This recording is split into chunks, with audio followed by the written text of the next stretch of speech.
Meu Deus, acho que é legal falar sobre por que eu criei um canal e por que eu não criei antes. Porque assim, eu vou usar esse creme aqui, tá, meninas? Keraform, ele já tá, tipo assim, na metade. Eu tenho ele há, em média, 10 anos, brincadeira, mas, tipo assim, muito tempo, porque é um pote gigante. E eu revezo com outros cremes, porque o meu cabelo se acostuma muito fácil com creme. Então eu tenho que ficar trocando, senão ele não define, ele fica todo esquisito. Mas, enfim, começar falando sobre por que eu criei, porque eu não criei antes um canal. Eu sempre tive vontade, na verdade. Acho que todo mundo já teve esse surto, né? Tipo assim, naquela época que o YouTube começou a bombar e tal. Já eu vou criar um canal no YouTube pra falar não sei do que, né? Isso criança, com 10 anos, 11 anos. Eu até criei um, mas eu não postei nenhum vídeo. O nome do canal era Não Desliga o Wi-Fi. Só criei o nome e o canal. Não postei nunca nenhum vídeo, era eu e minha prima. E aí tá, eu abandonei essa ideia, só que aí depois, com o advento das redes sociais, eu comecei a usar, tipo, né, Facebook, Instagram e tal. E aí depois eu tive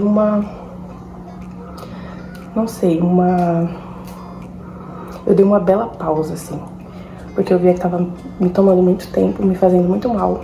Porque essas redes, assim, hoje não tanto Facebook, né, mas Instagram, principalmente Instagram, Twitter e tal, são muitas informações ao mesmo tempo, uma atrás da outra. E eu sinto que isso faz muito mal pra minha mente. Eu não consigo lidar muito bem com muita informação, eu não durmo bem.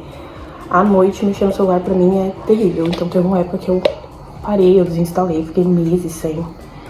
E agora eu tô voltando um pouco mais, assim, no Instagram, né? Twitter eu não tenho, TikTok eu não tenho, nunca fiz uma conta. Porque são vídeos rápidos, né? E eu já me perco no shorts do YouTube. Então imagina no TikTok. Eu acho que eu ia ficar horas do meu dia. E não é que não seja legal e tal, é porque realmente, como eu sei que eu não saberia colocar um limite tendo essas redes, TikTok principalmente, eu preferi nem fazer. E aí sigo sem TikTok.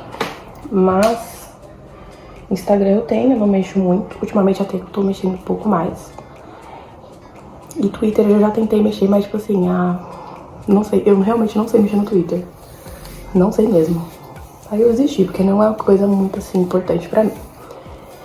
E aí, no fim das contas, é que o YouTube se tornou uma... Não sei se pode chamar de rede social, né? Mas o YouTube se tornou uma plataforma que eu utilizo muito. Às vezes eu não tenho limite no YouTube. Eu fico muito tempo vendo vídeo. Só que como são vídeos longos, tipo assim, 15, 20 minutos, eu sinto que o meu foco não fica tão comprometido. Aí às vezes eu tento ver um vídeo enquanto eu faço outra coisa pra não sentir que eu tô perdendo tempo. Esse é um outro problema que eu tenho. Sentir que qualquer coisa que eu tô fazendo, que não seja trabalhar e estudar, eu tô perdendo tempo. Mas esse é outro assunto. E no fim das contas é uma rede que eu gosto muito, eu consumo muito conteúdo no YouTube. Dos mais diversos, ouço música, vejo vídeo de comida, de skincare, de rotina, é o que eu mais gosto. Porque é uma parte assim do YouTube mais realista.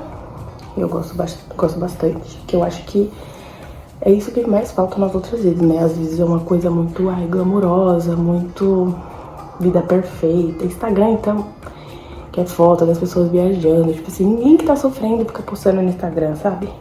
Em lugar nenhum, mas eu sinto que no YouTube essas dificuldades, elas são mais demonstradas, elas são mais reais. Desde que eu era pequena, eu sempre falei muito. Mas assim, muito no nível das pessoas, assim, pequenininha mesmo, minha mãe contando depois. As pessoas não aguentarem, tipo assim, cala a boca, menina, você fala demais. Na escola eu era assim também, falava muito, conversava muito com as minhas amigas. Eu era uma boa aluna, mas sempre nas reuniões, o que os professores tinham pra falar de mim é que eu falava muito. Que eu era uma ótima aluna, mas que eu falava muito. Eu acho que foi assim minha vida inteira, na verdade, mas eu diminui um pouco, né? Conforme o tempo foi passando, a gente começa a filtrar as coisas. E não é falar, tipo, falar besteira, nada do tipo. É, tipo, falar coisa que tá na minha cabeça, qualquer coisa. Mas aí comecei a filtrar mais e normalmente eu só falo muito hoje com pessoas que eu me sinto à vontade. Não tenho muitos amigos, então eu falo muito com pessoas muito específicas mesmo. E no momento que eu tô ok, se eu tô com raiva, se eu tô chateada, eu costumo ficar muito quieta. Esse é um dos meus maiores defeitos, na realidade, que eu tenho muita dificuldade de falar quando eu tô me sentindo mal com algo. E aí eu fico em silêncio. Então, como eu sou muito faladeira, quando eu fico quieta, as pessoas já percebem que tem alguma coisa. Isso é bem chato, inclusive, eu posso causar vários desconfortos. Gente, minha testa tem 10 quilômetros em média, vocês não reparem. Não, agora que eu falei, todo mundo vai reparar, né? Mas enfim. E aí eu falei, mano, por que não criar um canal no YouTube, né? É um ótimo lugar pra eu ficar falando sem parar de qualquer assunto. Porque assim, eu quero falar sobre literalmente qualquer coisa. Sobre estudo, sobre trabalho, sobre música, sobre arte, sobre tudo que me der na telha. É claro que eu vou falar com propriedade só sobre o que eu estudo, né? Com propriedade mesmo. O resto é achismo. Que fique bem claro.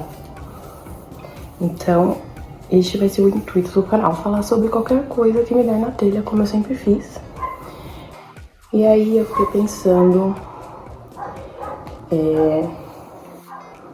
que além de tudo é uma boa forma de registro, né? Da nossa vida.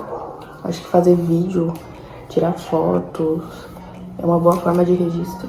Já que a gente hoje em dia, sociedade no geral, né? Porque eu, como faço faculdade de história, as minhas avaliações são tudo sobre escrita. Então eu não vou dizer que eu não escrevo muito, eu escrevo muito. O que eu mais faço é ler e escrever. Mas assim, sobre a vida pessoal, a gente não tem muitas coisas assim. O que mais tem é vídeo e foto, né? E aí eu achei legal. Achei que seria legal fazer esse canal. O que eu mais vou fazer provavelmente é falar enquanto eu finalizo meu cabelo. Porque é isso que eu sei fazer. E eu não quero só ficar falando aqui sem fazer nada. Eu acho que é estranho. Não sei, eu tenho dificuldade de focar em duas coisas ao mesmo tempo. Só que falar e fazer outra coisa eu acho que é mais fácil. É até bom, na verdade. Já tô terminando. Gente, eu besuntei meu cabelo de creme. Meu Deus do céu. Aí, agora, acho que eu vou dar um contexto sobre a minha vida. Porque, gente, é muito legal falar da nossa própria vida, né? Tipo assim... Por que é legal fazer terapia, por exemplo? Porque a gente fica falando da nossa vida. E a pessoa está sendo paga ali só pra escutar a gente falando da nossa vida. Ainda mais leonina, né? Pelo amor de Deus. Que eu descobri que eu sou leonina. Na verdade, tem um problema com relação a isso. Porque eu nasci no dia 22 de julho. Tal qual Selena Gomez. E elas consideram leonina, né? E aí durante, sei lá, 10 anos da minha vida, eu achei que eu fosse leonina. Aí depois eu descobri que eu poderia ser canceriana. Nossa, entrei num papo totalmente aleatório, mas é isso. Aí eu descobri que eu poderia ser canceriana, porque em alguns lugares mostram, né, que... Até se eu fizer meu mapa astral, na verdade, mostra que eu sou canceriana. Só que eu não tenho nada a ver com câncer, tipo assim... Não me identifico. E eu não sei qual que é o meu ascendente, na verdade, se eu fosse canceriana. Mas enfim, aí eu considero agora que eu sou leonina. Acho que eu combino mais com leonina do que com canceriana. E nem era disso que eu tava falando. Uma coisa extremamente aleatória, eu fico olhando pra lá porque eu desvio o olhar quando eu tô com vergonha. Quando eu converso com alguém, eu não desvio o olhar, mas agora que eu tô começando a gravar vídeo, eu fico desviando porque eu tô com vergonha. E eu não olho pra câmera também. É melhor começar a olhar. Enfim. Não lembro o que eu tava falando. Será que eu tenho TDAH? Vou falar um pouco agora sobre dificuldade de falar em público. Dificuldade de falar em público é uma coisa que afeta muitas pessoas, inclusive a mim. E como eu falei antes, eu sempre fui muito extrovertida, assim. Sempre tive muita facilidade de fazer amizade. Sempre não, né? Até o ensino médio. Tive muita facilidade de fazer amizade, eu falava muito. Não tinha vergonha de nada, eu tô tirando esmalte da minha unha. Não tinha vergonha de nada. Era extrovertidinha mesmo, assim. Não tão espalhafatosa, mas extrovertida. Aí eu terminei o ensino médio em 2019, em 2020, no começo de... em janeiro, né, de 2020. eu tive minha formatura e aí veio a pandemia. E aí na pandemia, né, dentro de casa, quieta, aí foi o período, inclusive, que eu estudei pro vestibular, pra FUVEST, pro Enem, e sem contato com ninguém. E aí eu acho que isso deu, eu reparei só depois, mas eu acho que isso deu um baque muito grande na Lilian extrovertida. Porque assim, quando eu terminei o ensino médio, eu tive uma apresentação, né, de TCC, e tinha muita gente mesmo, assim, assistindo as apresentações. E eu fiquei nervosa, mas nervosa à altura. Não fiquei nervosa, tipo assim, no nível de passar mal. Eu não tinha ansiedade nem nada. Eu não tenho, na verdade, mas depois de um tempo, depois da pandemia, foi ficando um pouco diferente. E aí eu me apresentei, consegui falar tudo, não gaguejei. Na verdade, eu sempre tive facilidade de falar em público, né? Quando eu tinha 6 anos, eu que fiz, fui a oradora da minha turma. Eu que falei lá o juramento. Oradora não, falei o juramento, não sei o nome da pessoa que faz isso. Fiz o juramento lá. Decorei com muita facilidade e falei na frente de todo mundo. Tranquila. Na ETEC, apresentação, TCC, tranquila. Aí veio a pandemia, quando eu passei na USP, né, em 2021, eu tive uma apresentação de um seminário que era online. Eu já fiquei nervosa, só que assim, eu não estudei o tanto que eu deveria ter estudado pra apresentar. Mas eu tava meio, é online. Tipo assim, ninguém tá assistindo a aula, sabe? Aí beleza, esse foi meu primeiro seminário na USP. E aí começaram as aulas de forma presencial em 2022. E aí veio a primeira apresentação do seminário. Foi da disciplina América Independente 1. E nossa, eu me tremia apresentando. Uma que eu não tava preparada o suficiente, né? Eu sabia todo o conteúdo, mas eu não ensaiei a fala, assim, que eu gosto de sempre ensaiar a fala certinho pra saber sequência e tal. E eu não tinha feito isso, tava muito ocupada, trabalhava, estudava ao mesmo tempo e eu não me dediquei o suficiente. Fiquei muito nervosa, não apresentei bem. Fiquei meio traumatizada com essa apresentação, na verdade. E aí depois disso, ao invés de tentar correr das apresentações, das matérias que os professores solicitam no seminário, eu me enfiei em matéria que precisava de seminário obrigatório. Foi isso que eu fiz com a minha vida. E deu certo. Eu acho que se eu tivesse me escondido, porque eu poderia ter pegado disciplinas com professores que não era seminário obrigatório. E eu falei, não vou fazer isso, porque é de mim ser uma pessoa extrovertida, eu quero ser professora, eu preciso falar em público, é uma habilidade que eu tenho que ter. E falar pra uma sala de faculdade, assim, poucas pessoas, sabe? Eu quero desenvolver a habilidade de falar com muita gente, assim, ó. Já quis ser cantora, sabe? Assim, ia cantar pra multidões se eu fosse famosa. Então, esse é o mínimo que eu tenho que fazer por mim. Daí eu entrei em disciplinas que precisavam disso e, enfim. A primeira que eu apresentei, depois dessa traumática, foi, inclusive, da professora que é minha orientadora hoje. E eu me preparei muito. Eu ensaiei muito mesmo. Eu me dediquei muito pra essa apresentação.